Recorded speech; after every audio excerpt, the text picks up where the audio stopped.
আজ থেকে একটি লবঙ্গ নিয়ে একটি সূরা পড়ে সেখানে ফু দিয়ে ঘরের একটি গোপন জায়গা আছে, আমি কি বলে দেব, সেখানে রাখবেন, ইনশাআল্লাহ তাআলা আপনার ঘর থেকে ধীরে ধীরে অভাব অনটন দূর হয়ে যাবে।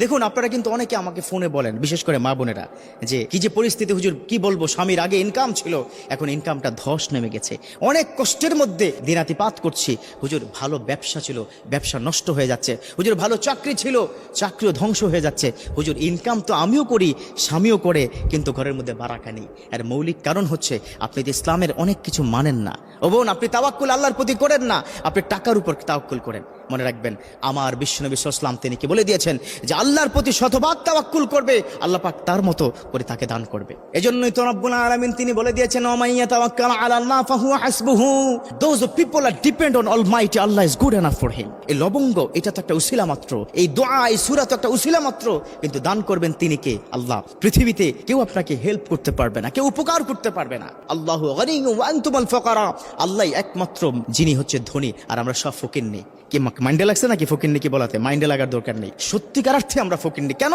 একজন ফকিন্নির কাজ কি বলুন তো? রাস্তার মোড়ে মোড়ে দাঁড়িয়ে অথবা বাসের মধ্যে উঠে আপনার কাছে চায়, আপনি দেন না, আরেকজনের কাছে চায়, সে দেয় না, আরেকজনের কাছে চায়, তার কাজে হচ্ছে চাওয়া, ঠিক কিনা? অতএব আমরা তো আল্লাহর কাছে কথায় কথায় চাই, তাহলে আমরা কি সবচেয়ে কি বড় ফকির না? ও, এবার বুঝতে পেরেছেন তাই না?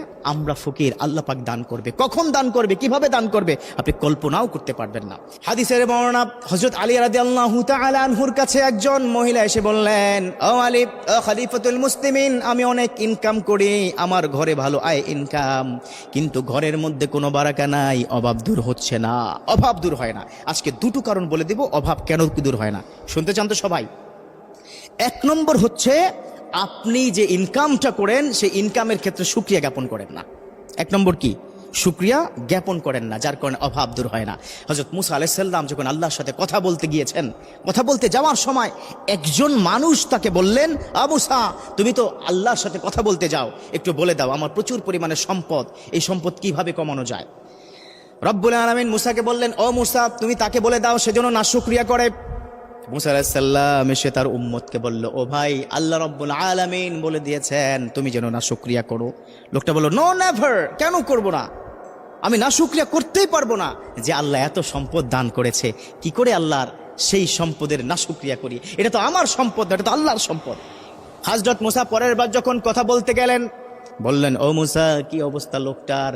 বলল, ও রব্বুল আলামিন, লোকটা এখন আমাকে নতুন অভিযোগ দেওয়া শুরু করলো। কি অভিযোগ? বলল, আমার সম্পদ আগে যা ছিল সম্পদ আরো বৃদ্ধি পাচ্ছে। আল্লাহু আকবার। তখন আল্লাহ পাক মুসাকে বললেন, ও মুসা, মূলত কারণ কি জানো? মূল কারণ হচ্ছে সে যে শুকরিয়া জ্ঞাপন করছে, সে যে আমার প্রতি কৃতজ্ঞ, যার কারণে আমি তার সম্পদ বৃদ্ধি করে দিয়েছি। আমাদের মা বোনদের কিন্তু শুকরিয়া একটু কম, খবরদার, শুকরিয়া জ্ঞাপন করবেন, আর তাওয়াক্কুল করবেন কি কার উপর? আল্লাহর উপরে।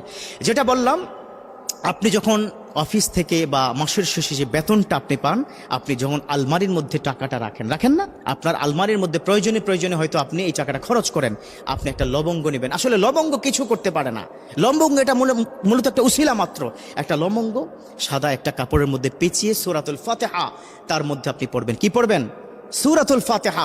কোনো বর্ণনা আছে সূরাতুল কাউসার, আপনি সূরাতুল কাউসারও পড়তে পারেন, সূরাতুল ফাতিহাও পড়তে পারেন। পড়ে সেটা ফু দিয়ে আপনার সে ড্রয়ারের মধ্যে রেখে দিবেন। এটার উসিলায় আল্লাহ পাক, এই যে আল্লাহর প্রতি আপনি যে বিশ্বাস রেখেছেন, আস্থা রেখেছেন, তার উসিলায় আল্লাহ পাক আপনার ঘর থেকে দিন দিন অভাব অনটনকে দূর করে দিবে। আল্লাহ পাক আমাদেরকে আমলটা রেগুলারলি করার তৌফিক